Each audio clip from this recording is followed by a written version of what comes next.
suite d'ailleurs.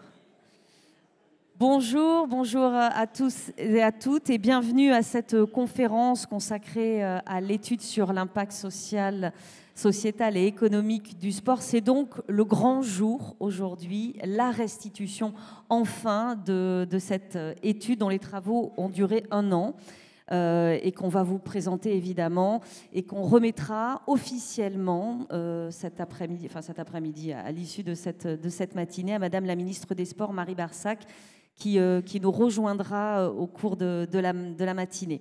Je m'appelle Géraldine Pan, je suis journaliste à Eurosport et je suis ravie de vous accompagner aujourd'hui, sous le soleil déjà, dans un très beau cadre art déco, donc pour vous accompagner et vous présenter en détail cette étude avec tous ceux qui l'ont menée. Alors on a beaucoup parlé de cette étude, on a montré beaucoup de chiffres, la presse s'en est emparée aussi, mais on aura l'occasion ce matin de pouvoir les expliquer un peu plus longuement avec tous les partenaires.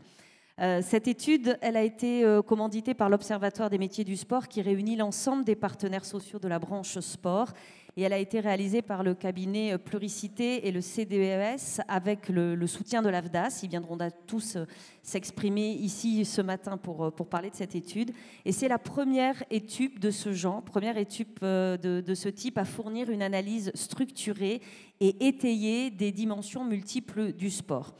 Cette étude, elle a surtout été réalisée dans une démarche scientifique très rigoureuse, qu'on va expliquer bien sûr cette démarche, et elle se veut une source de référence pour améliorer les prises de décision, mais aussi les argumenter devant les pouvoirs publics, et puis accompagner ensuite les décisions politiques. Le sport est en effet un outil et un enjeu majeur pour changer le monde et la société, notamment dans un contexte social et politique que nous connaissons actuellement, et le sport en a souffert en ce début d'année aussi.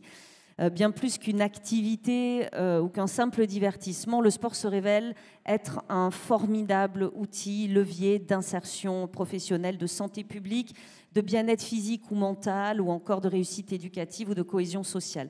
On en est tous conscients ici, on a tous expérimenté ces choses-là sur le terrain, dans vos univers, vos différents univers. Encore fallait-il le prouver et pouvoir le démontrer avec des éléments chiffrés, ce qui a été fait d'ailleurs avec cette étude, dans laquelle l'Observatoire s'est également intéressé aux répercussions économiques directes et indirectes des activités sportives qui sont significatives pour les territoires, mais aussi pour les individus. Et on va voir tout ça en chiffres au cours de notre table ronde et de divers petites interviews flash, puisqu'on a souhaité donner la parole à tous les partenaires et à tous ceux qui sont engagés dans cette étude. Mais d'abord, donc, pour commencer cette conférence en ouverture, je vous demande d'accueillir 2 représentants de la branche sport pour ce discours d'ouverture, messieurs Romain Viéville et Franck Leclerc. Romain, rejoignez-vous. Je vais préciser... Vous êtes le directeur emploi et formation du Cosmos, président de l'Observatoire des métiers de la branche sport. Et Franck, vous nous rejoignez aussi. On va s'asseoir ici le temps du discours. Vous êtes directeur de la FNASS et président de la Commission paritaire nationale emploi formation de la branche sport. Romain, c'est à vous. On ne s'est pas concerté sur la couleur, mais je crois qu'on est très raccro. C'est très bien. Merci Géraldine. Madame la ministre des Sports, de la Jeunesse et de la Vie associative, chère Marie, messieurs les conseillers auprès du Président de la République et du Premier ministre, mesdames, messieurs les présidentes, présidents, représentantes et représentants de fédérations, du CNESF, de clubs sportifs et sociosportifs, messieurs les parlementaires, mesdames, messieurs, c'est avec un réel plaisir qu'on vous retrouve aujourd'hui si nombreux et qu'on a la chance de pouvoir échanger donc avec une diversité et une complémentarité d'acteurs et d'actrices autour des enjeux du sport et de ses impacts. À l'heure où les préoccupations liées à l'héritage des Jeux olympiques et paralympiques de Paris 2024 animent un écosystème du sport en proie à des défis majeurs de structuration et de développement, l'Observatoire des métiers du sport, qui réunit les partenaires sociaux représentatifs de la branche, Cosmos, AESL, CFDT, FNAS, CGT, publie, avec le soutien de l'AFDAS et en collaboration avec Pluricité et le CDES de Limoges, son étude d'impact social, sociétal et économique du sport. Si les acteurs du sport sont de longue date convaincus que le sport constitue un vecteur incomparable de cohésion sociale, d'inclusion ou encore d'insertion professionnelle, la connaissance et l'acceptation des bienfaits et impacts du sport par la société est plus aléatoire. Le sport occupe une place parfois ambiguë dans les médias et dans l'opinion publique. L'actualité sportive continue de montrer que le sport est traversé par les mêmes problématiques que la société dans son ensemble. Les réussites de l'été olympique et paralympique ont ainsi cohabité avec divers types de dérives. Ainsi, si le sport est parfois célébré pour ses bénéfices, il est plus fréquemment encore critiqué, abîmé pour ses violences en tout genre. Ces controverses, dont il est incontournable et nécessaire qu'elles soient mises en lumière et dénoncées, occupent une large part des discours médiatiques et politiques, au point d'éclipser les bienfaits du sport pour la société. Ce déficit de reconnaissance des impacts positifs du sport, ressenti par de nombreux acteurs du secteur, trouve un prolongement avec le sentiment d'un déficit de soutien et d'accompagnement par les pouvoirs publics. La reconnaissance du sport comme puissant facteur de cohésion, d'épanouissement et de fierté par le Premier ministre lors de sa déclaration de politique générale à l'Assemblée nationale le 14 janvier n'a pas, à date, trouvé de traduction concrète et au contraire, le budget alloué au sport dans le cadre de la dernière loi de finances a été largement chahuté. Aussi, la publication d'une étude qui documente, chiffre, objective les impacts positifs du sport donne corps à l'idée que celui-ci constitue un puissant levier économique et social au service des politiques publiques. L'étude mesure scientifiquement les multiples contributions sociales et économiques des activités physiques et sportives et a permis d'estimer que le coût évité par la pratique sportive en France se situait entre 7 et 9% du PIB, soit entre 194 et 254 milliards d'euros. Cela signifie qu'1 euro investi dans le sport génère, à minima, une économie directe ou indirecte des dépenses publiques de 13 euros. Ces chiffres exceptionnels illustrent notamment l'ensemble des effets préventifs de la pratique sportive sur la santé physique et mentale, le décrochage scolaire ou encore la délinquance. Pour démultiplier encore demain les impacts positifs du sport, il importera de s'appuyer sur un écosystème sportif toujours plus structuré et professionnalisé. La massification et la diversification de la pratique sportive à l'œuvre depuis une dizaine d'années, illustrée par la cartographie prospective des métiers du sport, publiée par notre observatoire en 2021, et encore accentuée par le formidable coup de projecteur donné par les JOP de Paris 2024, engendre une nécessaire adaptation et un renforcement des structures du secteur. Le rapport emploi-formation de la branche sport d'octobre 2024 démontre l'exceptionnelle dynamique engagée depuis 10 ans par les acteurs du secteur, alors même qu'ils ont été profondément marqués par les crises sanitaires et économiques successives. Le boom des emplois, de 138 000 en 2014 à 200 000 en 2024, et la progression du nombre de structures employeurs, de 18 000 en 2014 à 33 000 en 2024, ont permis d'accueillir une part des nouvelles appétences de pratique de la population française. Néanmoins, cette étude a également confirmé des fragilités persistantes. 90% des structures sportives sont des associations de moins de 7 salariés. La part d'emploi à temps partiel est en diminution, mais encore trop importante. Cette étude a également réaffirmé des enjeux prégnants de maintien dans l'emploi, de féminisation des emplois et des pratiquants, de fidélisation des salariés. Ces fragilités, couplées aux problématiques d'équipement, en manque ou vétustes, aux tendances évoquées de diffusion et de transformation de la pratique, et aux nécessaires adaptations des structures aux enjeux sociétaux comme la transition écologique, constituent autant de défis auxquels tentent de répondre les acteurs du sport. Le développement des structures du sport passera demain, notamment, par leur capacité à renforcer les compétences et l'employabilité de leurs professionnels, à fidéliser et offrir des perspectives de carrière à leurs forces vives, et par ricochet, à développer de nouvelles offres répondant toujours plus aux attentes des pratiquants. Appuyées sur ces offres de pratique, les réflexions sur les modèles économiques des structures du sport devront également largement s'intensifier. Mais pour accompagner ce mouvement, le message politique doit se clarifier et l'impulsion des pouvoirs publics s'amplifier. Non, les contributions sociales, sociétales et économiques du sport et de la pratique sportive ne sont désormais plus approuvées. Non, le financement, notamment public, du sport ne peut plus être considéré comme une charge, mais au contraire comme un investissement rentable pour la société. Œuvrer collectivement, acteurs du sport et pouvoirs publics, à un héritage des JOP impactant constitue une formidable opportunité d'accompagner et d'accélérer le déploiement de la pratique sportive dans la population française et d'en renforcer ses impacts. L'urgence économique dans laquelle se trouvent nombre de structures est de plus en plus prégnante. L'engagement bénévole est questionné. La promesse que doit offrir un secteur passion à celles et ceux qui souhaitent s'y engager doit être forte et tenue.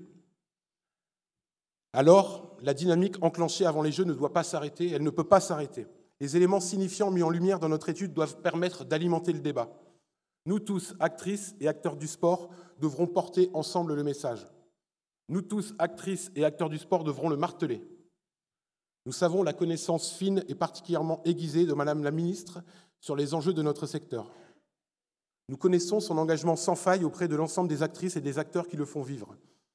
Alors nous avons pleinement confiance en sa volonté d'œuvrer et d'impulser de nouvelles trajectoires. Nous serons partenaires sociaux au rendez-vous, à ses côtés, pour démultiplier la dynamique. Je vous remercie.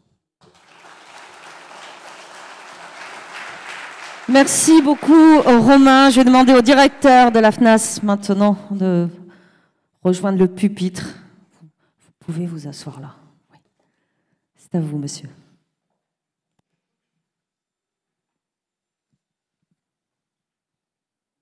Madame la ministre des Sports, de la Jeunesse et de la Vie associative, Messieurs les conseillers sport, du Président de la République, du Premier ministre, Mesdames, Messieurs les parlementaires, mon cher Stéphane Viry, Mesdames les présidentes et présidents des fédérations, le mouvement sportif et les clubs sportifs et socio-sportifs, Monsieur le directeur de l'AFDAS, Messieurs, Mesdames, chers amis, c'est avec un immense honneur et un profond sentiment de responsabilité que nous nous réunissons aujourd'hui pour vous présenter les conclusions du rapport sur l'impact social, sociétal et économique du sport en France. Avant toute chose, permettez-moi d'adresser mes sincères remerciements à l'ensemble des partenaires de la branche, aux chercheurs, aux experts et aux acteurs de terrain qui ont contribué à cette étude approfondie. Ce travail collectif, mené avec rigueur et engagement, reflète notre volonté commune d'apporter des éclairages précis et des recommandations constructives pour l'avenir du sport dans notre pays. Le sport, comme nous le savons, n'est pas une simple activité de loisir ou de performance. Il est un levier majeur de cohésion sociale, d'insertion professionnelle et de dynamique économique. La branche professionnelle, par l'intermédiaire de ses acteurs, a depuis longtemps œuvré sur les thématiques que sont notamment l'insertion, à travers la création d'un organisme certificateur du sport qui gère plus de 40 CQP, avec 8000 certifiés par an, dont 40% en moins de 30 ans.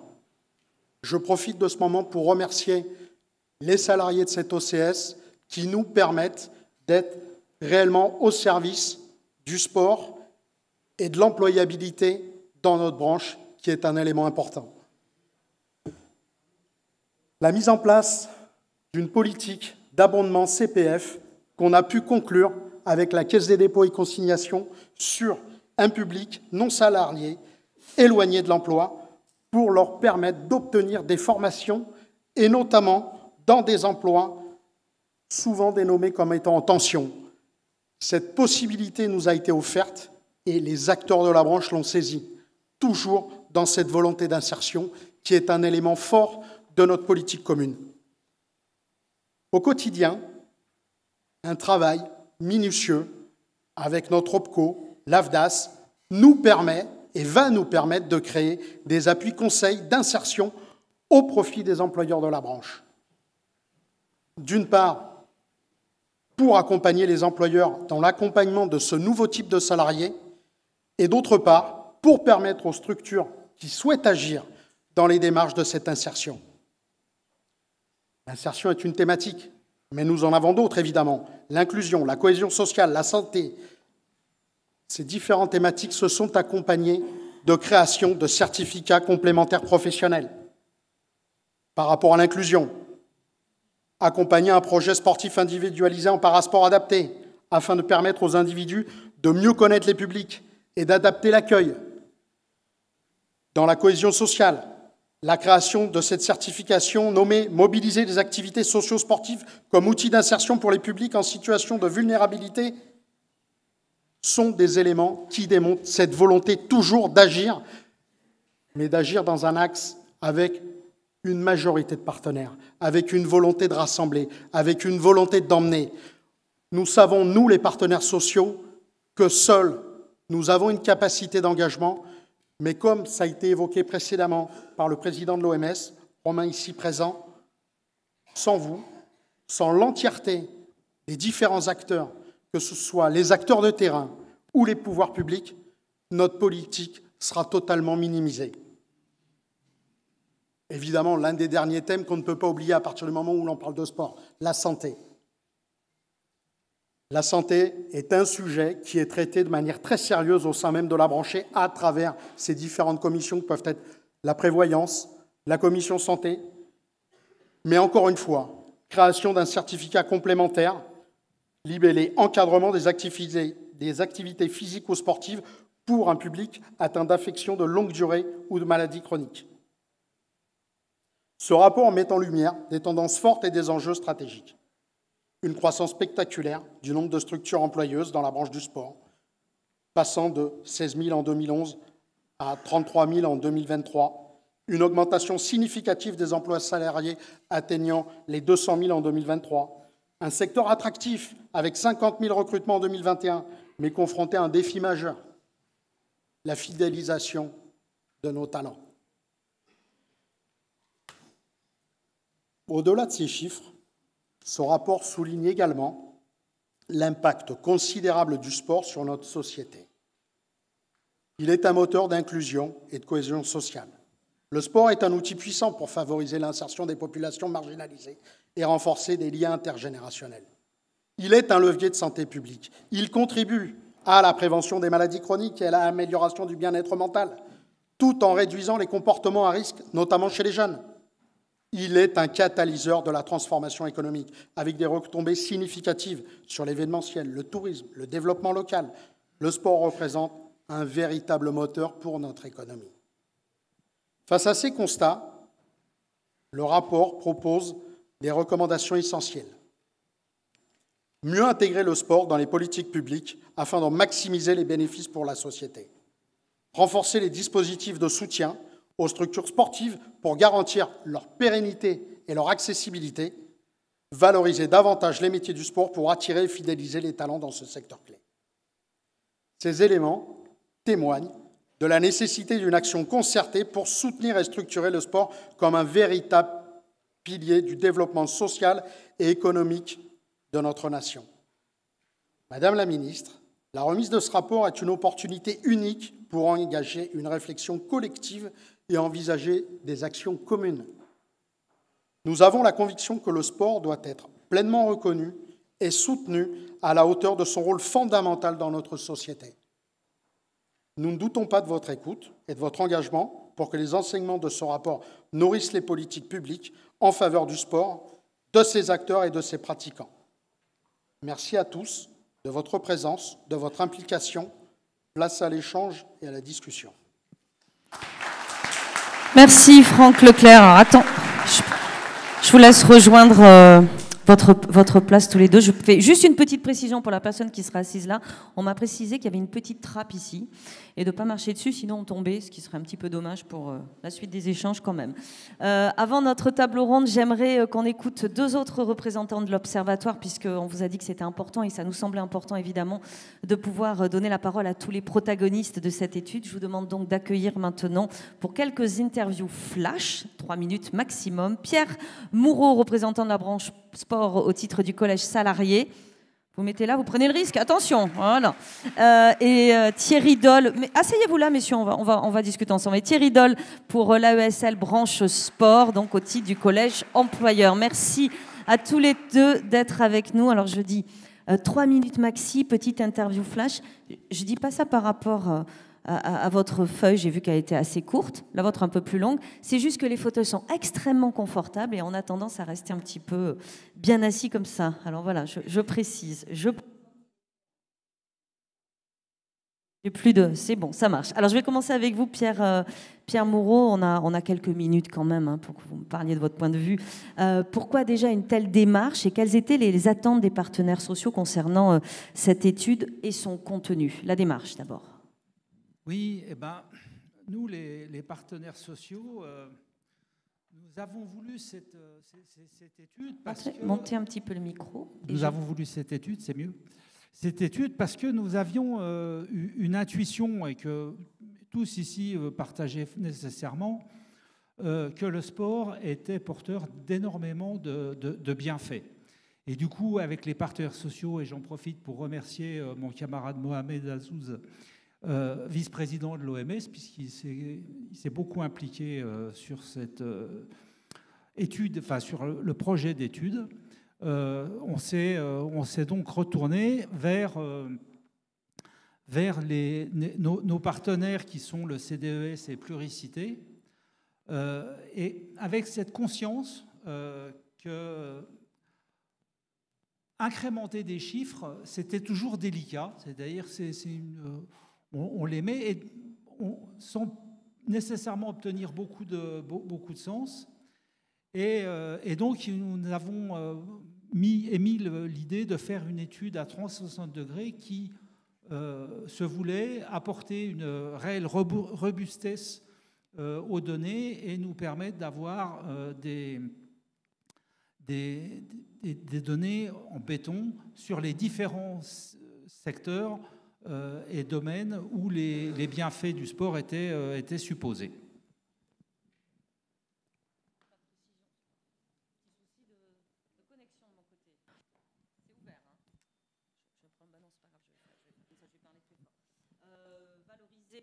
Reconnaître, c'était aussi l'objectif et les attentes de la CGT? Oui, tout à fait. Hein. C'est-à-dire que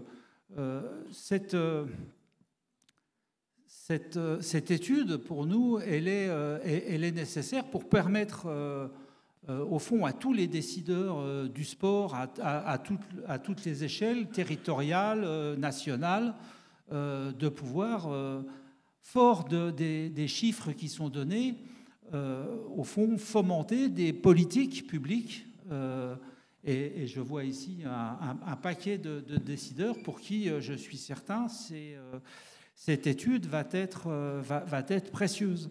Et c'est vrai que nous avons un peu insisté auprès de nos partenaires, le CDES Pluricité, avec un appui fidèle et constant de l'AFDAS, justement pour dépasser cette certitude idéale, générale et bienveillante que le sport, c'est bon. Et donc, on a voulu, pour pouvoir construire des politiques publiques, et pas que publiques, des politiques d'action, avoir les chiffres les plus robustes possibles. Et donc, on a tanné un peu nos partenaires pour que ça soit extrêmement sérieux. Mais vous allez voir... les chiffres qui vous sont donnés, et il y en a un que vous avez déjà probablement en tête, 1 euro investi engendrait 13 euros de retour sur investissement. Ce chiffre, il a tourné, mais vous verrez, au travers des 170 pages de l'étude, des analyses à maille fine, des outils de compréhension de la nature des impacts sociétaux qui sont mobilisés. Et vous verrez que ces réflexions seront vraiment utiles à vos actions. C'est vraiment un bel outil de pilotage que la branche offre d'une certaine manière à tous ceux qui veulent bien s'en saisir. Et nous sommes persuadés que beaucoup d'entre vous en feraient d'excellents usages. Merci beaucoup, Pierre. Je me tourne vers vous, Thierry Doll. Justement, comment vous avez abordé, vous, cette démarche pour aboutir à ces objectifs de robustesse, de fiabilité dont on parlait à l'instant?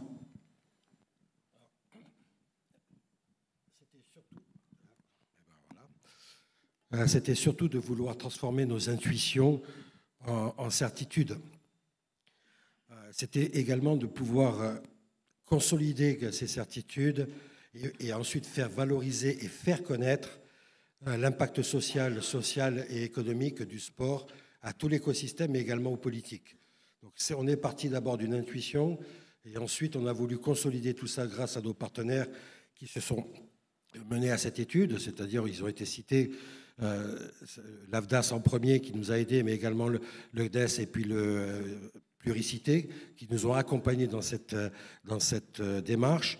Ça a été aussi un travail de recensement complet de toutes les études qu'on a pu avoir tout au long des années passées. Il y a des études qui ont foisonné, chacune dans leur coin. Donc ça a été d'abord un travail de recensement, un benchmarking comme on dit aujourd'hui, qui a pu à un moment donné alimenter cette étude afin de capitaliser sur l'ensemble de ces publications en une seule étude qui est ressortie devant vous aujourd'hui. Ensuite, une prise de hauteur grâce à la réalisation d'un ensemble d'entretiens qui ont été ciblés, qui ont été menés, avec des spécialistes des questions abordées dans le rapport. Comme l'a dit Pierre tout à l'heure, vous pourrez lire à maille fine certains éléments qui vous sont donnés dans ce rapport. Mais c'était aussi, et je pense que c'est important pour ce rapport, c'est très important également pour le monde du sport, c'est enfin, je dirais, d'avoir des données véritablement scientifiques, chiffrées, robustes, pour pouvoir objectiver et mesurer des constats qui existent dans la branche depuis longtemps. Mais on avait toujours cette impression, on avait le dire, là on peut maintenant les objectiver avec des données scientifiques.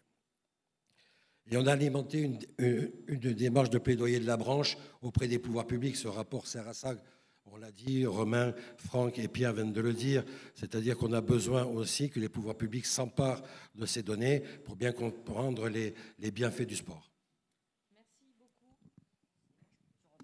Merci à tous les deux.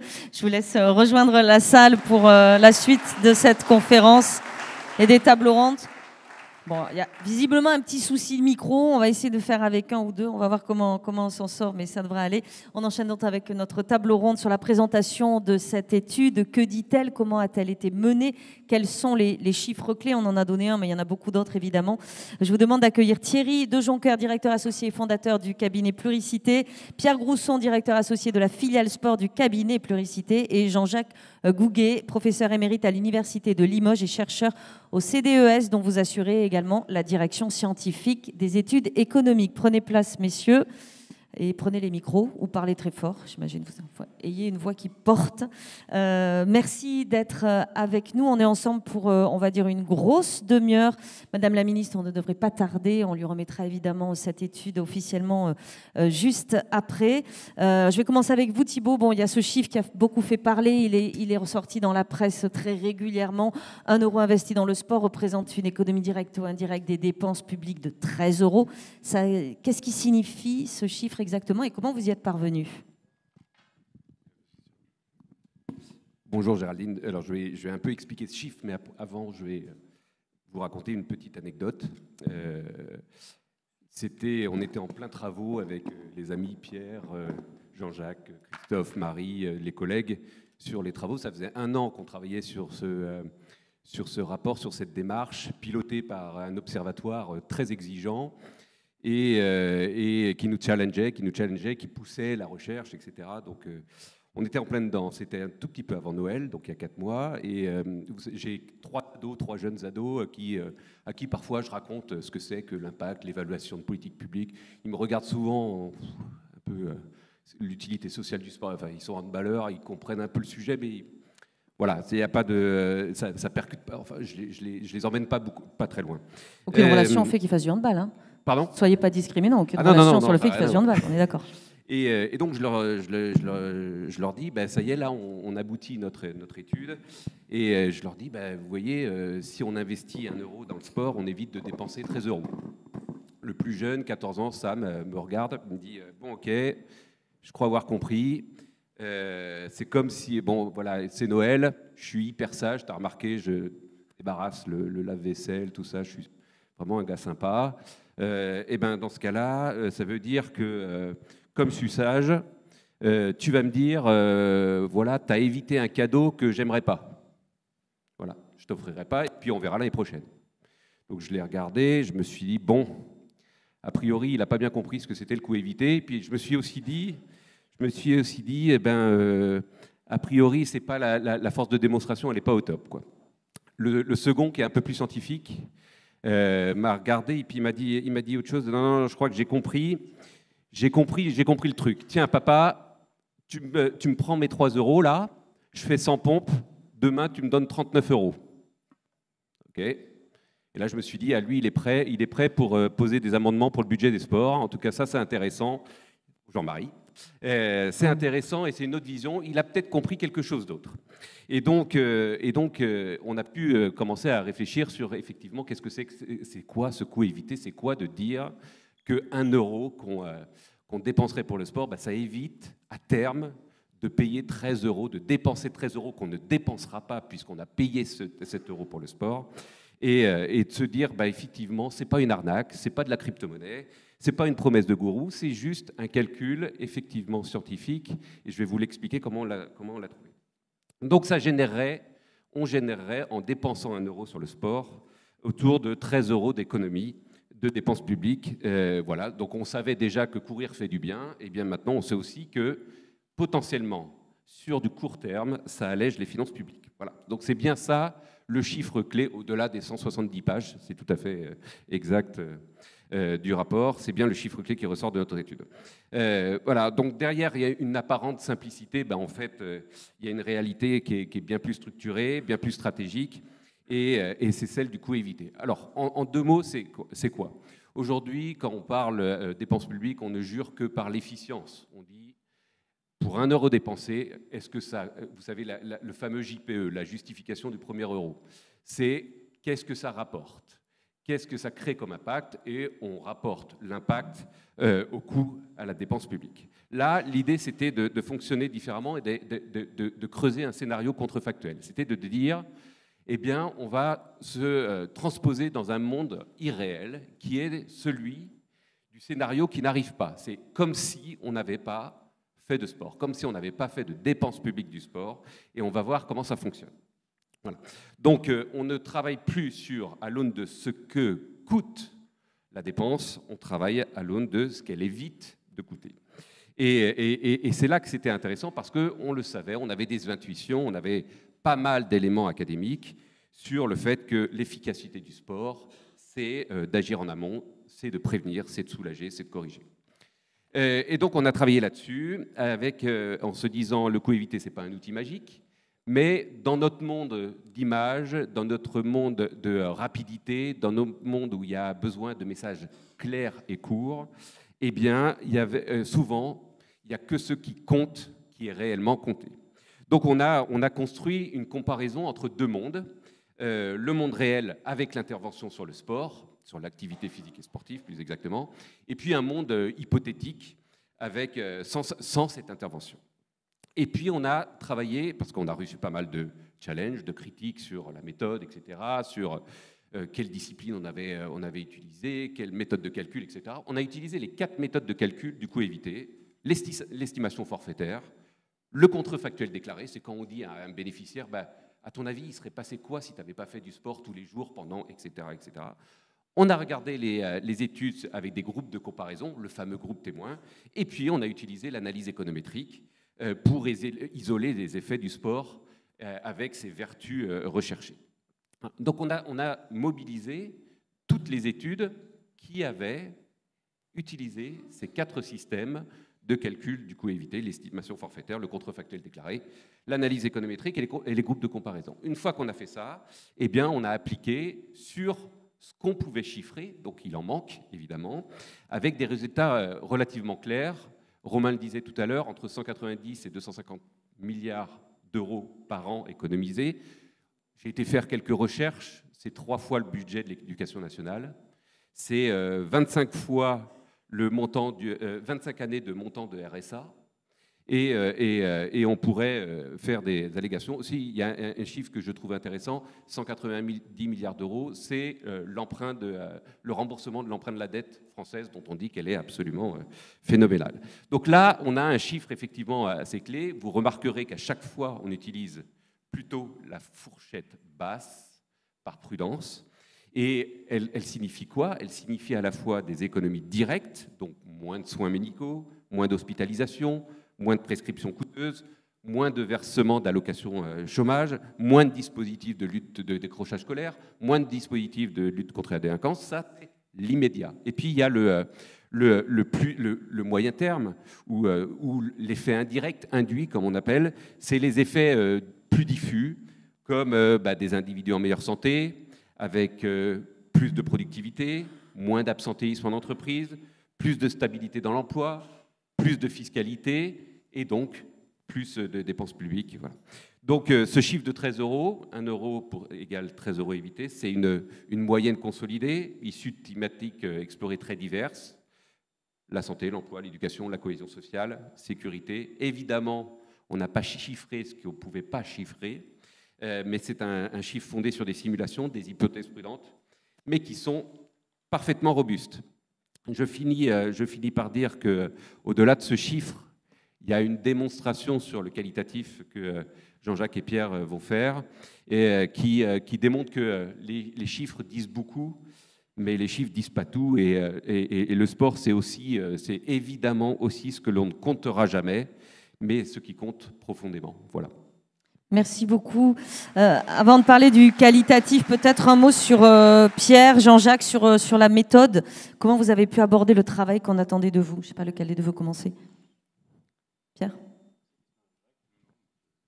Une question ou deux. Avec le vôtre, alors. Je me lance sur la méthode en 2 mots, et ça a été très bien résumé tout à l'heure par Thierry Doll. Et ça permettra aussi de faire le lien avec les éléments qu'on peut présenter.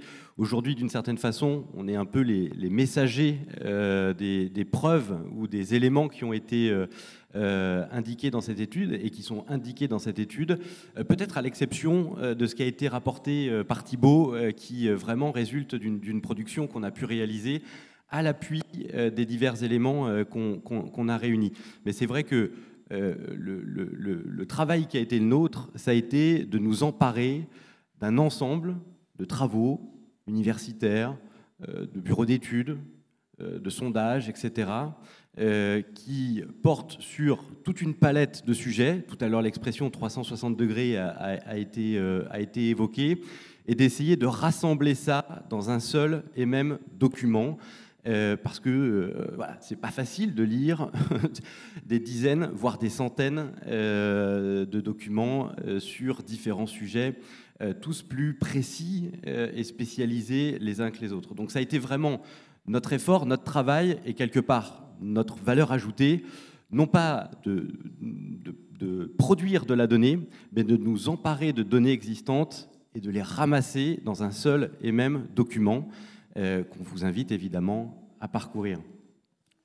Ouais, alors on va peut-être revenir, avant de parler des résultats, peut-être un petit... Allez-y. Oui, je peux dire 2 mots, non. Moi, je pense que d'un point de vue méthode, il faut bien distinguer, d'une part, tout ce qui concerne l'impact économique du sport. Je crois que maintenant, la méthode est à peu près labellisée. Hein. Ça fait pas mal de temps, grâce au ministère des Sports et bien d'autres, qu'on a réussi à imposer, si vous voulez, une méthode qui soit à peu près reconnue par tout le monde comme relativement fiable. Parce que si vous prenez historiquement parlant, il faut bien reconnaître qu'il y a une trentaine d'années, en matière d'impact économique du sport, on racontait à peu près n'importe quoi. Donc maintenant, ça n'est plus le cas. Hein. Il n'y a plus cette volonté de rechercher systématiquement à surestimer l'impact économique du sport. Ensuite, bon, d'un point de vue méthodologique, je trouve que la grosse difficulté, et j'y reviendrai tout à l'heure, ça va provenir de toutes les externalités. Et là, il faut bien reconnaître qu'il y a de beaucoup plus grandes difficultés pour essayer d'évaluer eh bien, effectivement ce que rapporte le sport en termes de santé, en termes d'éducation, en termes de citoyenneté, etc. Je pense que là, il y a encore du travail à faire d'un point de vue scientifique, mais je vais y revenir. Mais comment vous intégrez justement ces différentes thématiques au calcul, soit santé, cohésion sociale, délinquance, chômage, etc.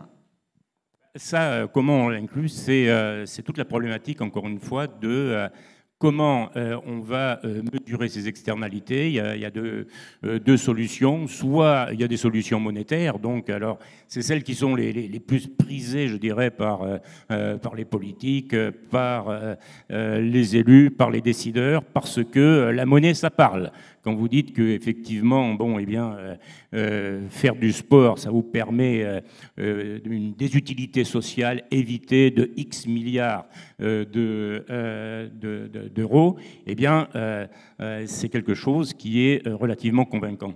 Alors, à côté de cette évaluation monétaire, je pense qu'il va falloir penser à venir compléter ça, soit par des évaluations qualitatives, soit par des évaluations non monétaires. Là aussi, je vais y revenir, mais il y a du boulot.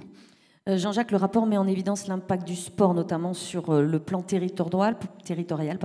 Pourquoi c'était si important d'analyser les impacts territoriaux du sport, qu'ils soient économiques, sociétaux, sociaux? Peut-être préciser ce qu'on entend aussi par impact social, économique et sociétal.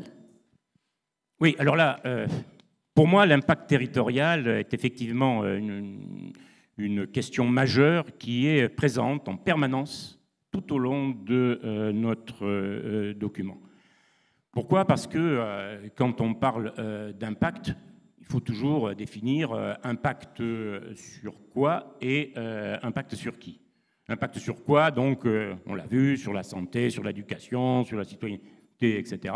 Mais impact sur qui? Eh bien, c'est de l'impact sur des individus, c'est de l'impact sur la société dans son ensemble, mais surtout, je dirais, c'est l'impact sur un territoire. Alors cette référence au territoire, elle est incontournable, puisque toute action économique est nécessairement définie, je dirais, dans un espace géographique donné, qui soit local, qui soit régional, national, international. Ça veut dire quoi, ça? Ça veut dire qu'on ne peut pas parler d'impact du sport sans préciser le territoire de référence dans lequel on va le calculer. Alors je prendrai, faute de temps, uniquement les illustrations autour de l'impact économique. Je vous rappellerai que dans notre étude, l'impact économique, on a distingué très soigneusement l'impact des événements sportifs et l'impact des pratiques sportives.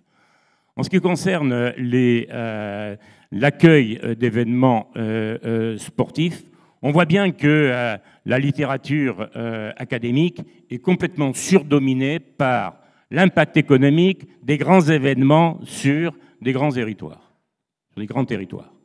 Et à l'inverse, l'impact de manifestations sportives de moyenne importance ou de petite importance sur des petits territoires a été considérablement négligé par les analystes, comme si ces manifestations n'avaient pas d'impact sur les territoires d'accueil.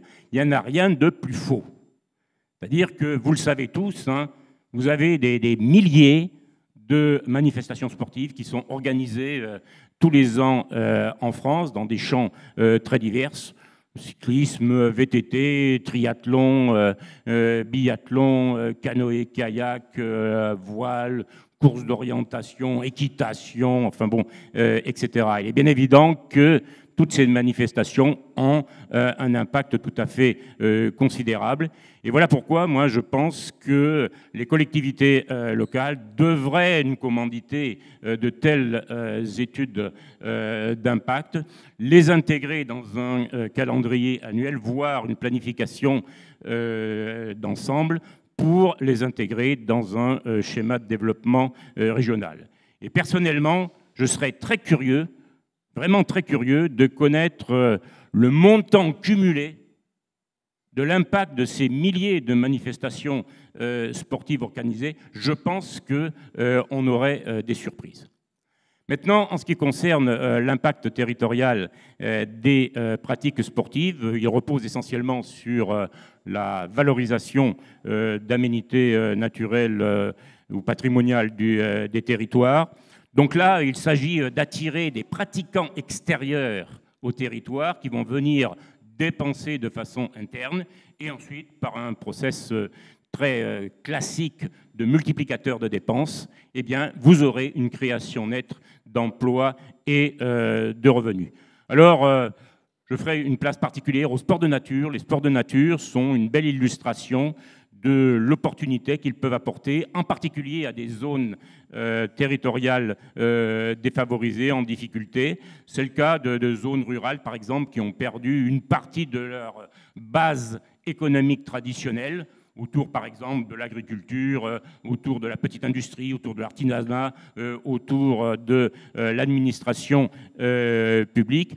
Et très souvent, eh bien, il ne leur reste que la qualité de leur environnement qu'ils peuvent valoriser grâce au sport. Et là encore, je pense que de nombreux dirigeants locaux n'ont pas encore pris conscience véritablement du potentiel du sport pour l'avenir de leur territoire. Donc pour conclure, eh bien, que ce soit, vous le voyez, au niveau de l'accueil d'événements, de manifestations sportives, que ce soit au niveau de l'attraction de pratiquants sportifs, vous voyez bien que le sport constitue un potentiel majeur de développement économique pour tous les territoires. Et je pense que même il mériterait d'être encore mieux exploité. Merci Jean-Jacques, il va vous rester 4 minutes pour conclure, Pierre.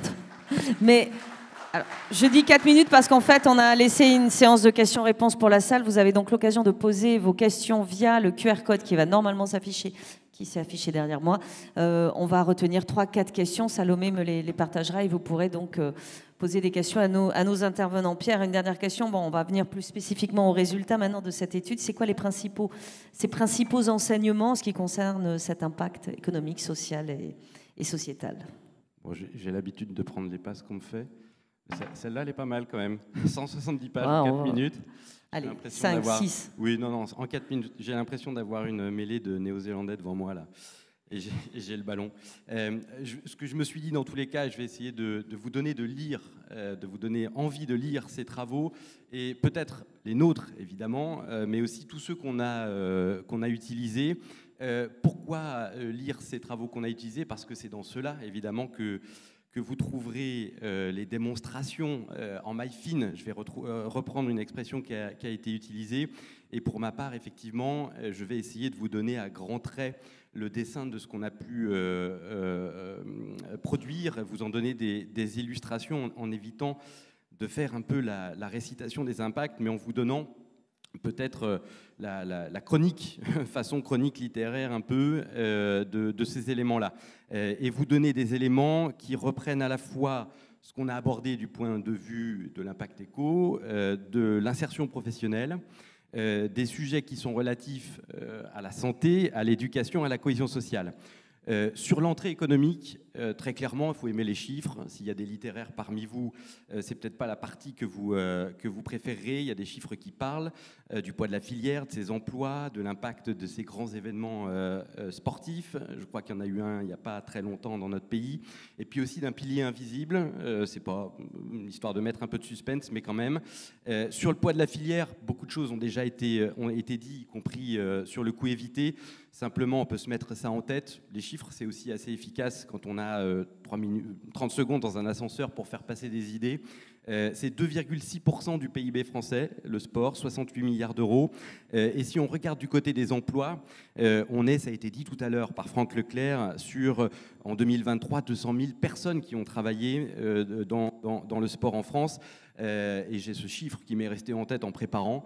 Ça fait 156 000 personnes pour lesquelles c'était leur emploi principal. Donc on est tous sauf avec quelque chose d'anodin, et en plus c'est en croissance. Je parlais d'invisible, en fait le terme est peut-être mal choisi, mais c'est parce que c'est entre guillemets non marchand. Donc ça complique niveau chiffres, et pour autant des estimations existent. C'est un sujet qui est indispensable, c'est peut-être le plus précieux, je disais, c'est le sujet du bénévolat. Sa contribution, elle est estimée entre 7,5 et 11 milliards d'euros, donc c'est un vrai pilier pour notre modèle sportif, évidemment, mais plus largement, confère les échanges qui ont lieu depuis le départ de cette matinée, un vrai pilier pour notre société. Je tire le fil de l'économie sur l'insertion professionnelle avec deux entrées qui peuvent être à avoir en tête et à retenir. C'est l'insertion par le sport et l'insertion dans le sport. On change un mot, c'est un peu comme le IOTA, mais ça change un peu les perspectives. L'insertion dans le sport, je ne reviens pas dessus, ça fait écho à ce que je disais sur le nombre d'emplois. Vous voyez, j'essaye de le décrémer un petit peu pour tenir les 4 minutes.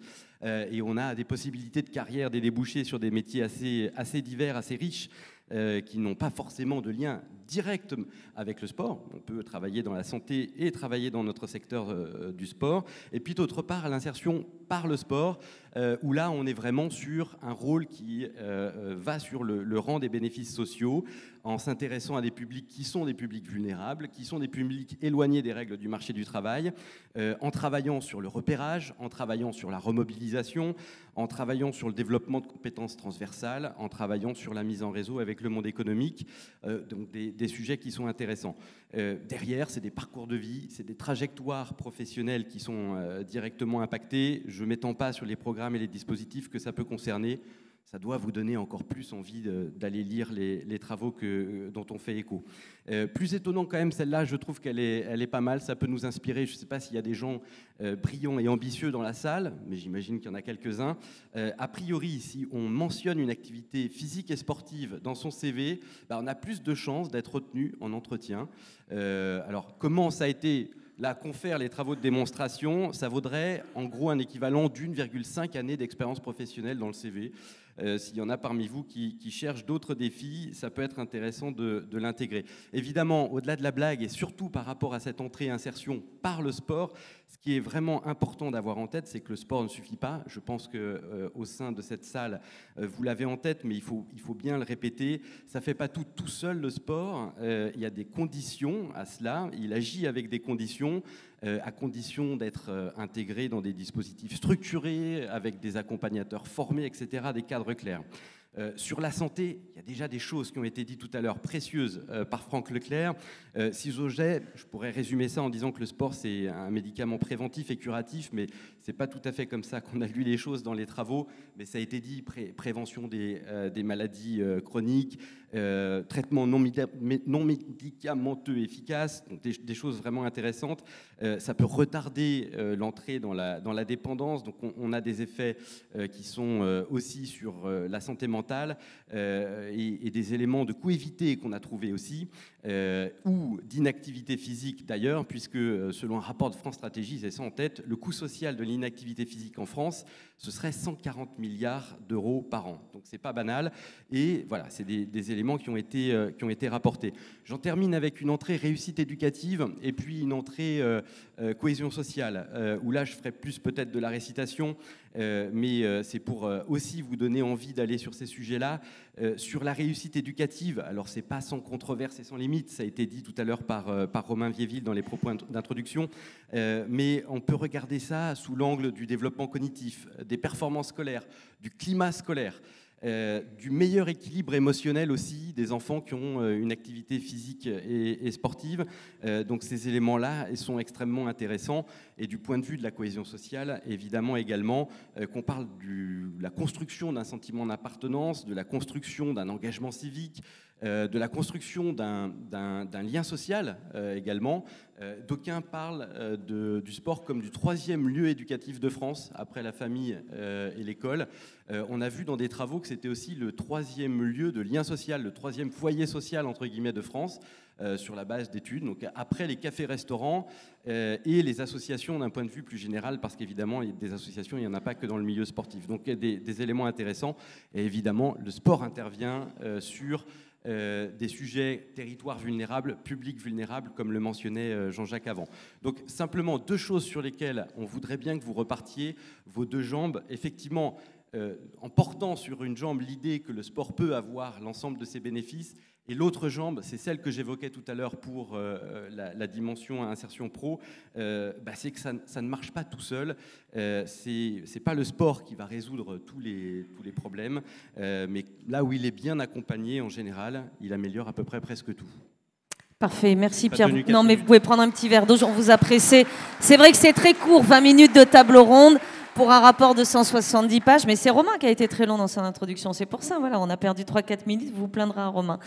Juste une dernière question, avant une dernière petite interview, je vous la pose à vous, Thibault, à vous écouter, et malgré l'ampleur des chiffres que vous avez annoncés tous, on a l'impression que les bénéfices de la pratique sportive restent encore sous-estimés. On sait que ça pose un problème. Comment on y remédie ? Ben, on va dire que ce type d'étude est une forme de réponse. Ça veut dire qu'il en faut d'autres ? Ça clarifie les choses, ça incite, je reprends les termes de Romain tout à l'heure et puis de Franck, c'est de dire que le sport il doit être encore plus inclus, intégré dans les politiques publiques, c'est un sujet transversal, il doit être dans les politiques de travail, de l'emploi, des politiques sociales, dans les politiques de santé, etc. C'est la première chose. Et donc cette démonstration, elle porte un regard un peu nouveau, à la fois quanti et quali, et effectivement, eh bien, c'est une démonstration. Deuxième chose, c'est ne pas s'en tenir qu'aux chiffres. Les chiffres disent beaucoup, on retient souvent les chiffres, mais les démonstrations qualitatives et partir des trajectoires de vie, Pierre en parlait, et de poser des exemples, de poser des histoires, on parle beaucoup de récits, et bien ça, c'est aussi ces démonstrations qui fonctionnent. Voilà. Jean-Jacques, peut-être juste un mot, si vous me promettez de faire très rapide, pourquoi ça pose un problème justement d'avoir la sensation que tous ces chiffres sont sous-estimés, que cet impact, les bénéfices de la pratique sont sous-estimés? Oui, c'est une question qui est extrêmement difficile. Enfin, je vais essayer d'y répondre. Donc, vous me donnez combien? Minute. Une minute, ouais. Vous êtes professeur émérite à la faculté. Oui, on va. Bon. Non, le problème est un problème de décalage entre prix et valeur. C'est-à-dire que ce qu'il s'agit de déterminer, c'est la valeur du sport. Alors, très souvent, quand on veut déterminer la valeur, on se tourne vers le marché qui donne un prix. Mais comme rien n'est simple en économie, il peut arriver que le prix ne reflète pas la valeur. Et c'est ce qui se passe au niveau du sport, et en particulier quand vous êtes en présence d'externalités sportives, eh bien, le prix ne reflète pas la valeur et on n'est pas à l'optimum. Donc, ce qu'il faudrait, eh bien, à mon sens, il faudrait que la société investisse beaucoup plus dans le sport. Et il ne faut pas regarder ce que ça coûte, il faut regarder également ce que ça rapporte. Et passez-moi l'expression, on a montré qu'en la matière, il n'y a pas photo. Donc, par rapport à cela, il me semble que maintenant, il faudrait un nouveau programme scientifique de recherche. Nouveau programme scientifique de recherche pour déterminer la vraie valeur du sport, pour déterminer ce qu'on appelle la valeur économique totale du sport.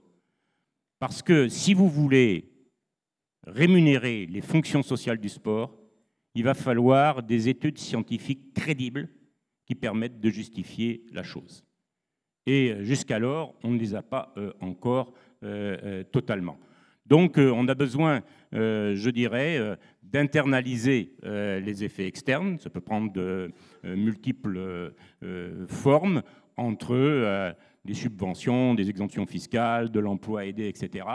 Et en fonction de l'ampleur de ce que l'on financera, me semble-t-il, eh bien, on se rapprochera plus ou moins de l'optimum social. Donc, en conclusion, eh bien, il faut aller plus loin, me semble-t-il, dans l'établissement d'un programme scientifique de recherche qui permette ou qu'on puisse mettre au service de la révélation de la vraie valeur du sport, de la valeur économique totale du sport.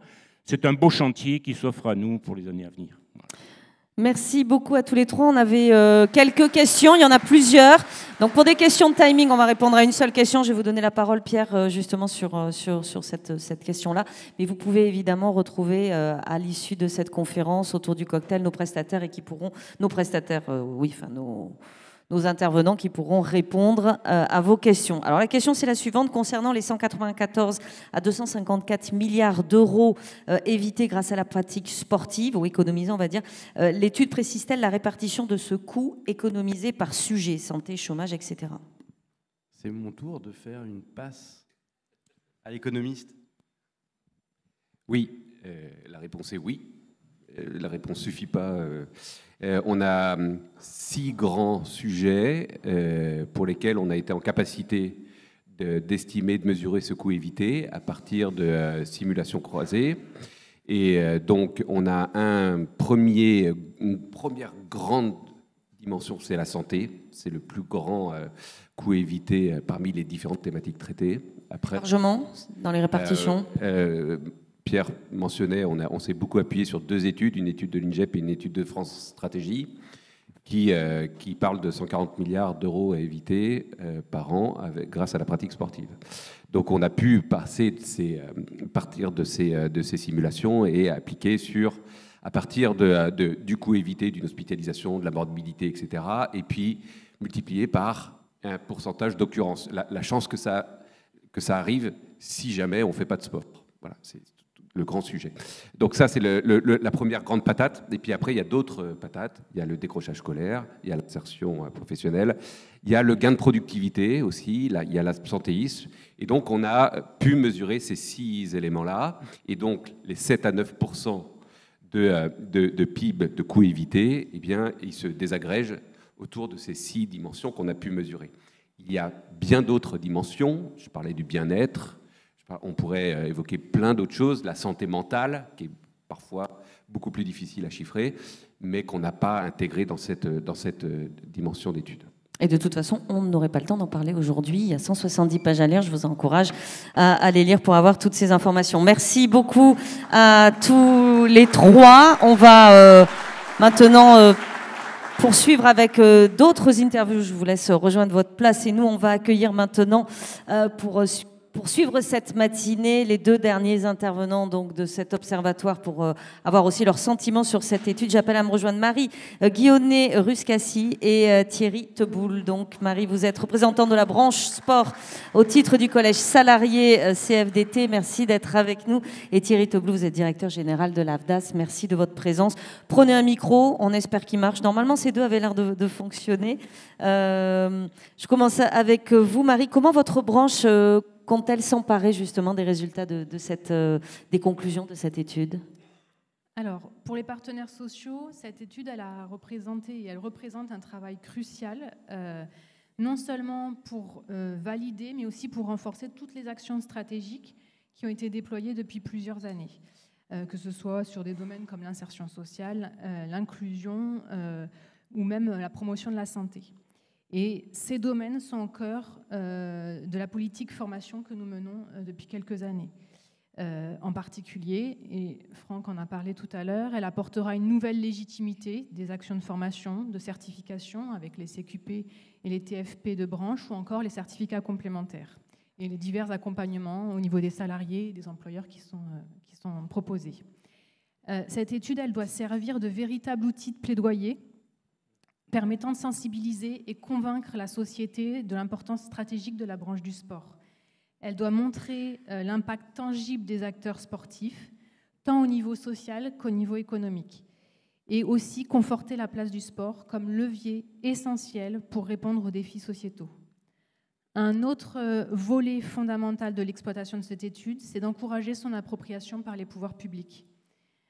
L'idée est de faire en sorte que cette étude soit utilisée à l'échelle locale pour valoriser et promouvoir les activités sportives et les structures associatives, en mettant en avant leur contribution au bien-être collectif, on en a parlé tout à l'heure, à la cohésion sociale et au développement territorial.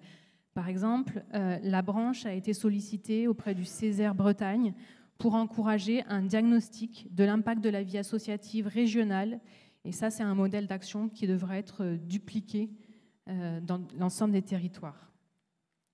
En résumé, cette étude pour la branche, elle ne doit pas se limiter à une simple analyse des tendances actuelles ou de chiffres.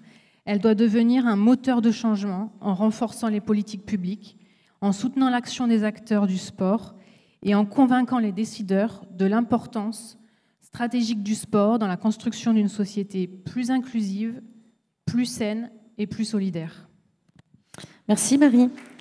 Je me tourne vers vous Thierry. On a dit que l'AFDAS était en soutien de la réalisation de cette étude. Pourquoi et comment vous avez accompagné la réalisation de tout ce document de 170 pages? Bonjour à toutes et à tous. Nous avons pris la commande d'abord de la branche et puis derrière les équipes techniques de l'Observatoire ont aidé au pilotage de l'étude. Et ça, c'est le comment. Et sur le Pourquoi je pense que je trouve que ce rapport il tombe vraiment à pic, et sans jeu de mots par rapport à des choses qui existent dans le monde du travail. Il tombe à pic parce que en réalité, on est dans une situation très complexe où les dépenses se raréfient et où le sport n'a pas à se regarder lui-même, mais a besoin de dialoguer avec le reste de l'économie. Et il me semble que c'est un moment idéal pour instruire un dialogue de gestion entre les différents secteurs économiques en justifiant de son utilité politique, économique et sociale. Et ça, pour moi, on manquait d'éléments forts pour pouvoir objectiver les choses.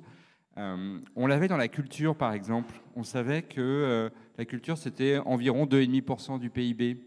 Parce qu'à une époque, on s'est dit que si jamais il y avait une grève au Festival d'Avignon et que le Festival d'Avignon n'avait pas lieu, on savait chiffrer, pour la région PACA, par exemple, ce que ça voulait dire en termes d'impact économique.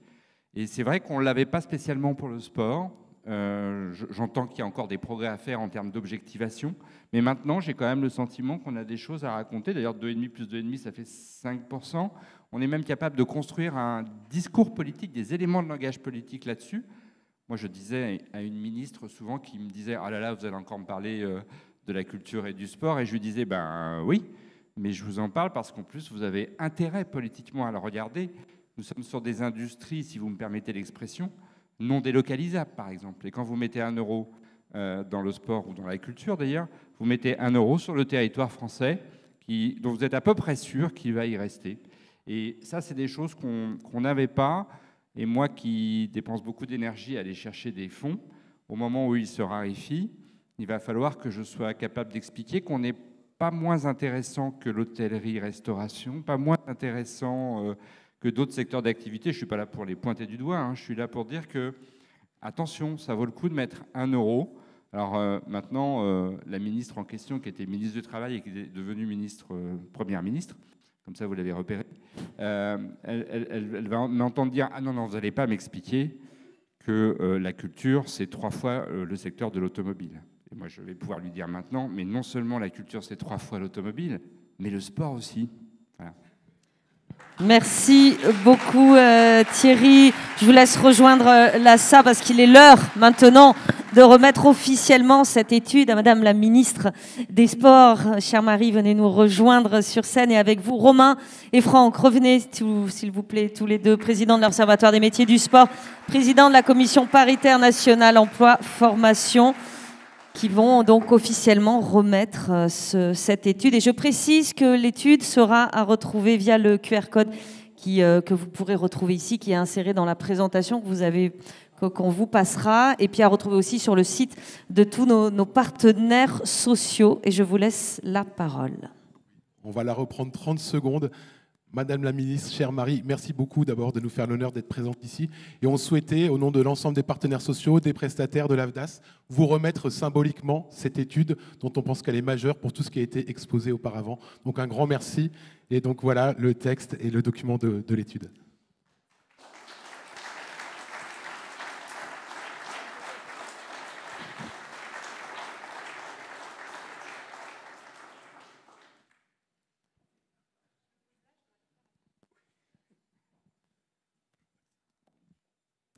Mesdames, Messieurs les parlementaires, Mesdames, Messieurs les élus, Mesdames, Messieurs les présidents des fédérations sportives, membres du CNOSF, des clubs sportifs également, Monsieur le Président de l'Observatoire des métiers du sport, Monsieur le Directeur général de l'AFDAS, cher Thierry, chers amis.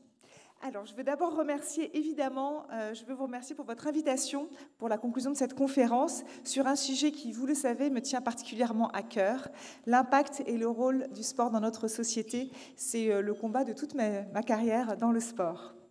Je veux aussi remercier, évidemment, l'ensemble des contributeurs à cette étude, parce qu'elle nous dit beaucoup de choses sur le rôle que joue déjà le sport au sein de notre société et le rôle qu'il doit encore jouer davantage. Et bien sûr, je n'ai pas à être convaincue de ces sujets par vos conclusions, mais elles nous donnent, et à nous les militants du sport, à la fois des arguments et des données, des connaissances supplémentaires pour convaincre l'importance du sport. J'ai bien entendu les messages, j'ai bien entendu qu'il fallait plus de sport dans les politiques publiques, et du coup, je vais bien piloter auprès des autres ministères mon rôle en interministériel. Je crois que c'est un enjeu clé que vous avez souligné tout à l'heure dans la table ronde. Alors, les résultats de l'étude sont éclairants sur le rôle du sport, sur le rôle que le sport joue déjà dans notre société, vous l'avez dit. Ils illustrent aussi l'investissement de l'État et le travail de chacun d'entre vous depuis ces dernières années pour faire du sport un véritable objet de politique publique. Je ne vais pas revenir sur chacun d'entre eux, mais j'aimerais simplement souligner qu'ils s'inscrivent pleinement dans notre action. Sur la santé et le bien-être, ça a été souligné évidemment. Nous savons que le sport est à la fois un levier de prévention des maladies comme le diabète et l'obésité, mais aussi un véritable remède contre la sédentarité et pour préserver notre santé mentale dont on parle beaucoup aujourd'hui. Dans votre étude, ce chiffre est frappant. Le coût social de l'inactivité physique que vous citiez tout à l'heure, 140 milliards d'euros par an, causant annuellement environ 38 000 décès et 62 000 pathologies. C'est absolument colossal et oui, nous devons faire plus de sport.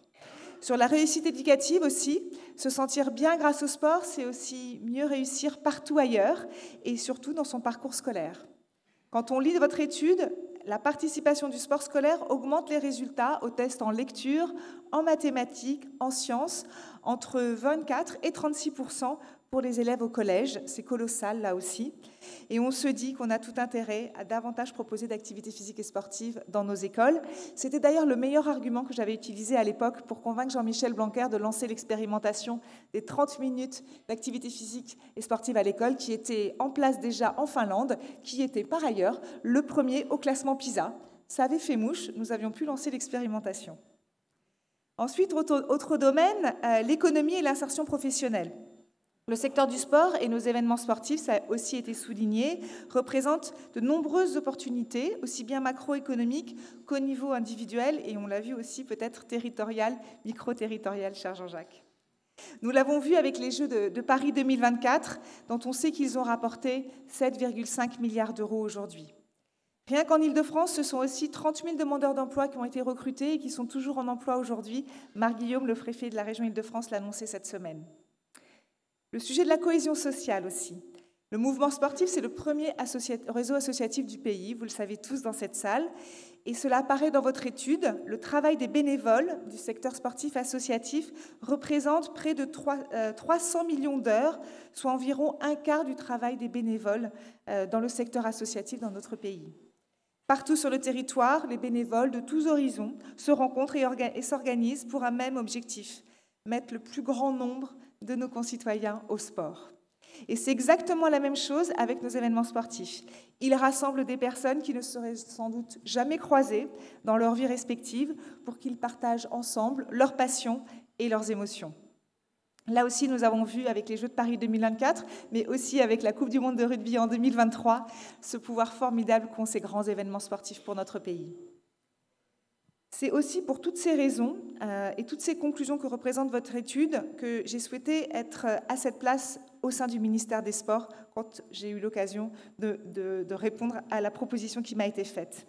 Car je souhaite vraiment que le rôle du sport dans notre société soit mieux reconnu, que sa place soit renforcée. Je vous le disais, c'est vraiment tout mon engagement depuis toujours. Et ces convictions, elles sont fortes et vos études ne peuvent que les renforcer et nous permettre, encore une fois, d'être plus nombreux à les porter.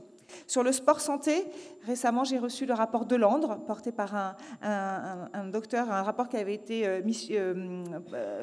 commandité en 2022 et qui va nous encourager, avec le ministre de la Santé, à aller beaucoup plus loin pour la promotion de l'activité physique et sportive à des fins thérapeutiques, mais aussi pour des publics prioritaires que sont les publics, évidemment, les jeunes, mais aussi les salariés en milieu professionnel et les seniors. Ça, c'est un enjeu majeur, j'en profite parce qu'il y a beaucoup de partenaires sociaux dans cette salle. Nous devons être beaucoup plus volontaristes pour mettre du sport dans le quotidien de nos salariés dans les entreprises.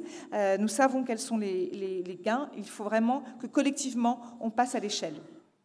À l'école, à l'occasion de la Semaine olympique et paralympique, ça a été l'occasion avec Elisabeth Borne et moi-même de continuer la trajectoire dressée par Paris 2024, donner encore des moyens pour généraliser complètement les 30 minutes dans toutes les écoles de notre territoire, transformer le label Génération 2024 en Génération 2030 pour là aussi continuer la dynamique, pour mettre plus de sport dans le quotidien des élèves de la maternelle à l'université, et puis mettre en place ces tests de forme à la rentrée pour toutes les écoles, pour les élèves de 6e, pour qu'il y ait une prise de conscience de leur niveau de sédentarité, d'inactivité, et pour aider les enseignants de PS à mieux les orienter vers l'activité physique et sportive. L'objectif, vous le comprenez, pour les jeunes, il est majeur et la politique publique, elle est déjà en route là-dessus, mais on a besoin de continuer à faire connaître ces recommandations de l'OMS auprès des parents qui, eux aussi, ont une forte responsabilité pour mettre leurs enfants au sport, pour qu'ils soient en meilleure santé. Pour les grands événements sportifs, on a là aussi un joli catalogue qui s'annonce. En 2026, les championnats d'Europe de natation. En 2027, les championnats du monde de cyclisme en Haute-Savoie. Et puis les Jeux d'hiver, évidemment, en 2030 dans notre pays. Ce sont autant de moments clés qui vont aussi nous permettre de mettre des politiques volontaristes pour favoriser la place du sport dans notre pays. Et puis je pense évidemment aux événements plus récurrents et nous allons aussi les engager dans ce sens. Sur l'insertion professionnelle, nous organiserons au mois de juin le bilan du Grenelle des métiers du sport qui avait été mis en place il y a 2 ans. Je sais qu'il y a eu beaucoup d'attentes et notamment dans cette salle, vous êtes nombreux à y avoir participé. Et c'est le moment, en fait, de faire le point sur tout ce qui a été mis en place, ce qui n'a pas été facile, ce qui reste encore à faire. Mais notre volonté est commune et reste intacte. Nous poursuivons l'ambition de ce Grenelle pour donner les moyens à nos jeunes de s'orienter vers les métiers du sport, de s'orienter dans la branche du sport, ou en tout cas de se remobiliser aussi par le sport, comme ça a été très justement dit, l'insertion par le sport. Vous l'avez compris, nous travaillons tous dans la même direction parce qu'il reste encore beaucoup de chemin à parcourir pour que le sport soit reconnu à sa juste valeur. Je vous remercie. Merci beaucoup, Madame la Ministre. C'est sur ces mots que s'achève cette conférence. Merci d'avoir été avec nous. Merci à vous de l'avoir suivi et merci à nos intervenants. Et on vous invite évidemment à rester pour le cocktail. Vous pourrez retrouver tous nos intervenants. Et je rappelle que vous pouvez aussi retrouver ce rapport sur le site de l'AFDAS et sur les sites et réseaux de toutes les organisations de la branche. Très bonne journée à tous. Merci.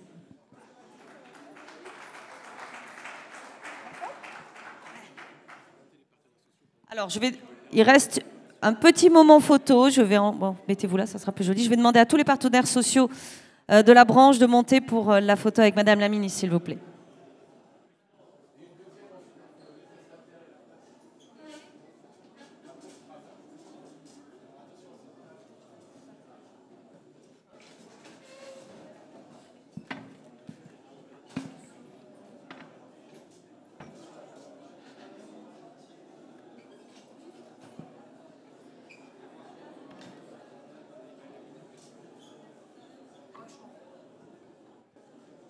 Alors, il y aura 2 photos, c'est ça, Romain? Je vais demander à tous les partenaires.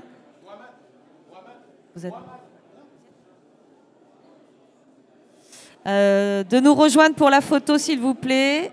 Et puis après, Thierry, vous montrez aussi sur scène.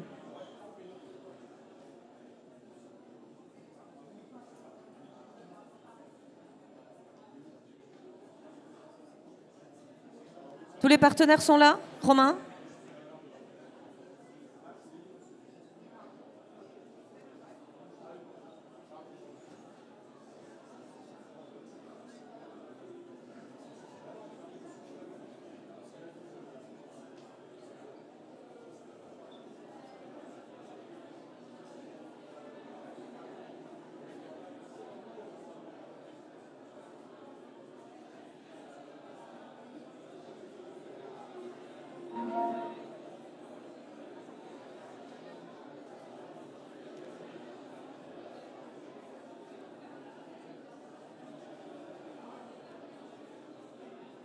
Merci à vous. Une dernière photo peut-être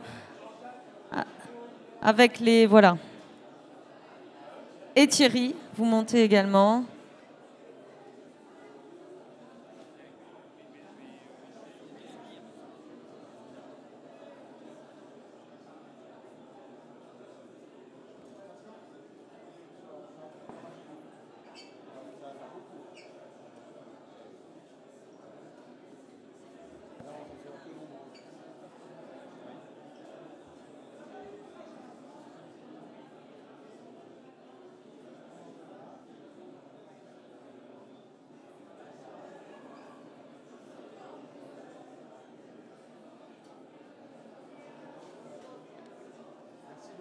Merci à tous. Place au cocktail jusqu'à 13h, 13h30. Vous pouvez rester avec nous. Merci à tous.